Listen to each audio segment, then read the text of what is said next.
Good afternoon, Tony Datino doing my 5 p.m. Wednesday Live with Tony.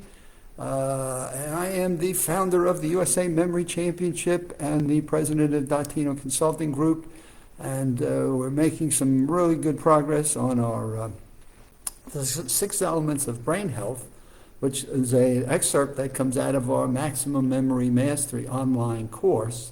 And just having a lot of good results, good success, and the science just keeps coming out and out and out in ways of how do we build a better brain, which comes out of the current issue of Men's Health Advisor of the Cleveland Clinic. That's the March 2021.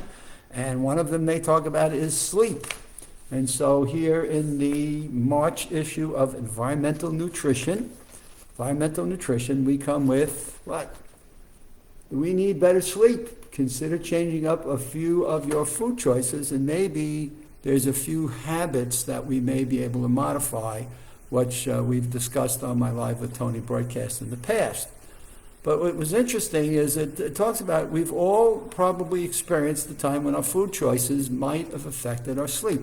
So I think we know about caffeine, right? And there are some people that do caffeine and they can't go to sleep for hours after having either some chocolate or either some caffeinated beverages, or maybe it's a mocha or whatever they may be doing, espresso. These are things that kind of load us up with some caffeine, and we want to be a little bit more sensitive to that as we're trying to think about our sleep time.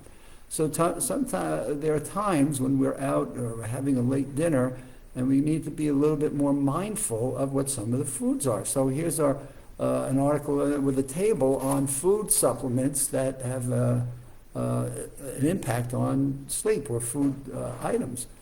But what was interesting is it talks about, and this is something I've learned in the past year, not working yourself to the point where you feel like your stomach is, exploding. And sometimes we get that way after Thanksgiving or Christmas dinners. Maybe it's Christmas Eve fish's dinner for the Italians in our family. But we don't want to have that feeling of where we're bloated, because your body is just trying to churn through all that food and it's trying to place it in its various departments and buckets for a good nutritional processing, but may also be keeping you awake.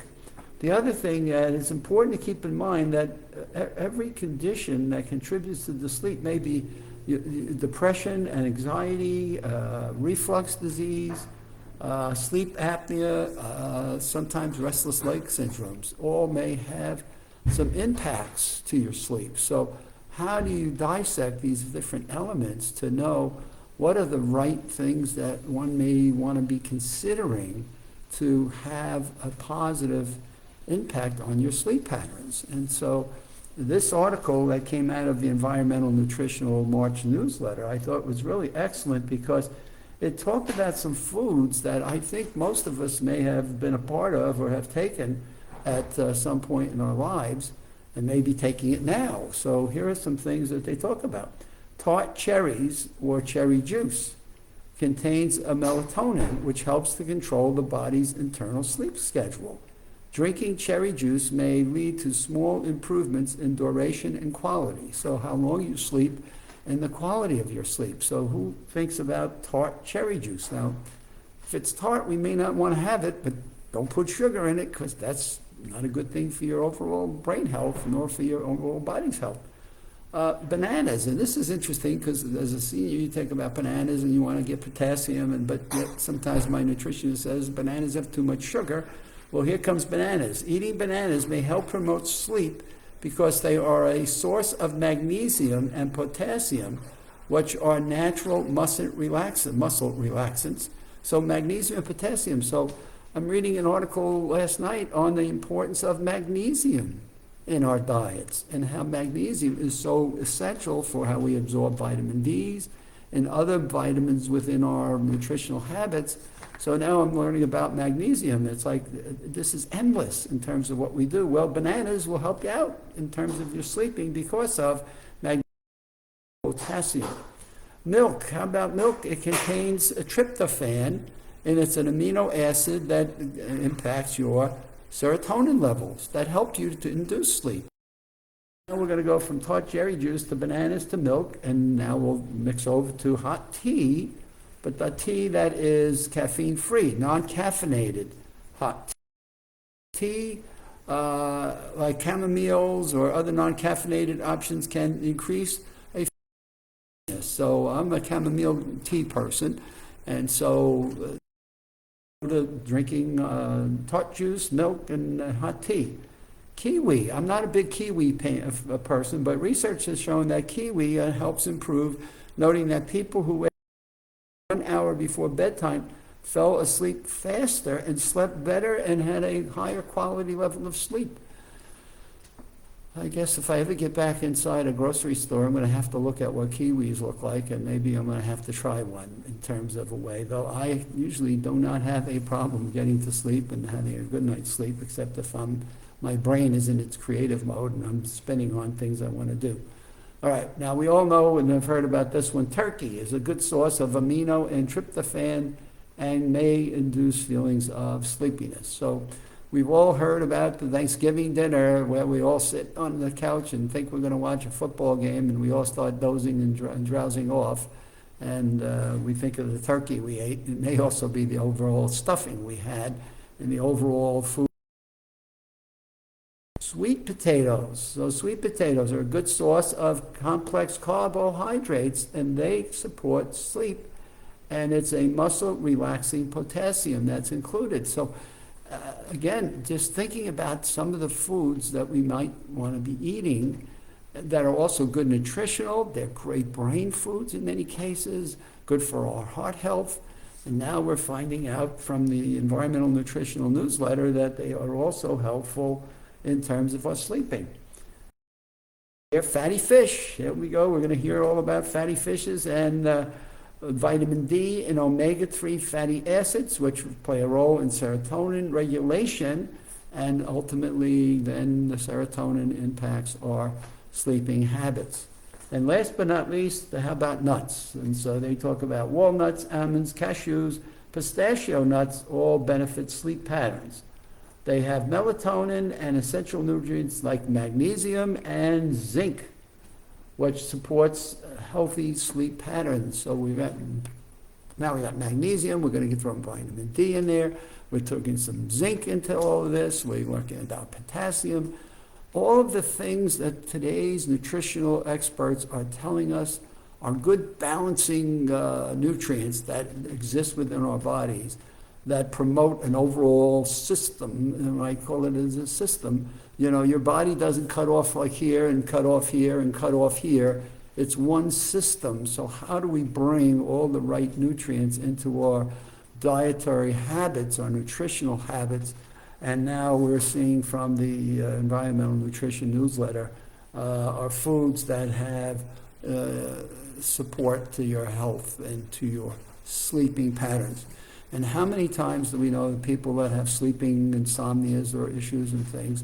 Not sure how many of them good thing to go back to look at what foods they eat and how their foods and diets may impact us. But boy, those are your things that are going through your body that impact your thinking and your brain. And we've talked about foods that impact your brain health, as well as now food impacts to your sleep. Now, if some of these are not even helping a bit or a little, you want to minimize your caffeine. I think we've talked about that in the past with caffeine. If you smoke, this is interesting. If you smoke, nicotine will disrupt your sleep. I hadn't thought, I do not smoke. I have never smoked, but I never would have thought, I guess nicotine and smoking doesn't go together for helping you get a good restful night's sleep. Get in the morning, get more bright sunlight. So as you're waking in the morning, you want to have more bright sunlight.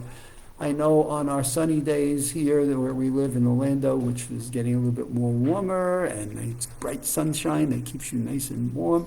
As the sun comes through our bedroom windows in the morning, it kind of wakes you up, and it kind of gets you out of bed a little bit earlier than as we had a drizzly, cloudy morning today where you just want to stay in bed a little bit longer. So today was a little bit longer in bed. Tomorrow, if the sun is bright and shiny, up and out and off you go. I have my running and my exercises that I do 4 days a week, so that keeps you going. but get bright sunlight in the morning. If you're tired and you want to nap during the day, this is really key. This is something I've tried to work very hard into my schedule. If I get tired during the day, executives, in fact, in offices today are taking what they call power naps, 20-minute naps somewhere in the middle of the day. I try to go before 3 o'clock. If I nap after 3 o'clock, I find myself staying up until midnight and not having the ability to put my head on the pillow and go right to sleep.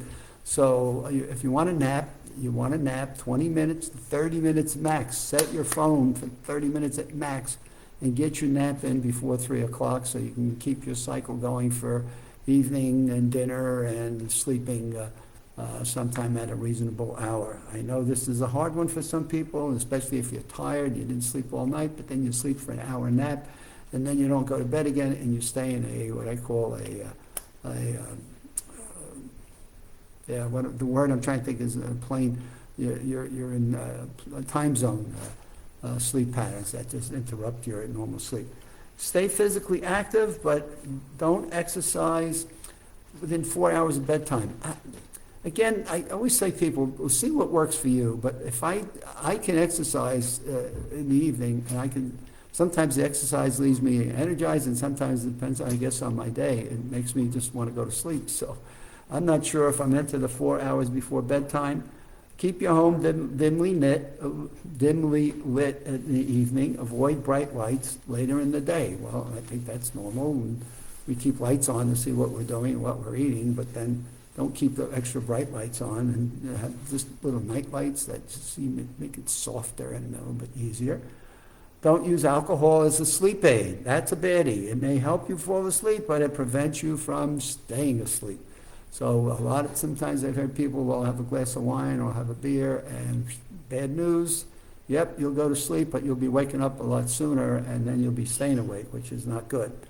I've already talked about the heavy meals. Don't wait until you have heavy meals, and be careful of spicy foods later in the day, and don't eat them within hours of bedtime.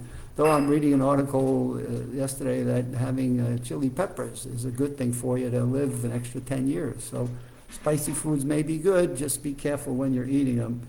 And find ways to relax, take a warm bath, read a book. I do crossword puzzles before sleeping, and I start dozing, and it's time to go to bed. And worst of all, don't lie. If you're not going to sleep, don't lie in bed and worry. What I tell people to do is get up and jot down everything that you're thinking about, everything that's keeping you awake, everything going on in your mind.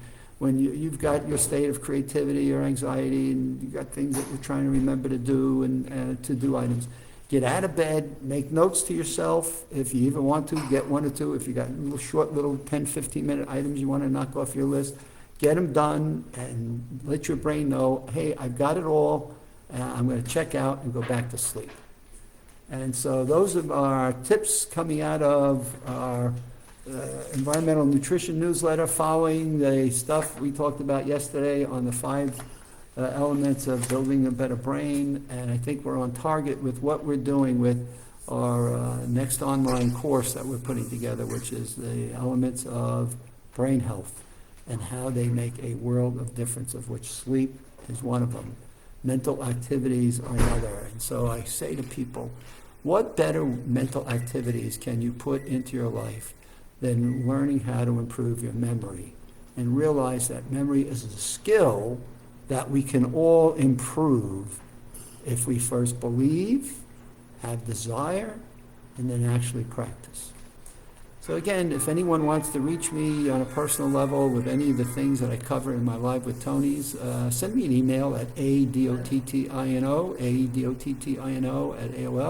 @AOL.com, and just put in the subject matter, Live with Tony broadcast. And I'd be delighted to talk with anybody that I can help make a difference in their memories, in their brain health, in their wherever I can help people, I will sign up for that. Have a good evening, and I will see you again on Friday in the 5 o'clock hour.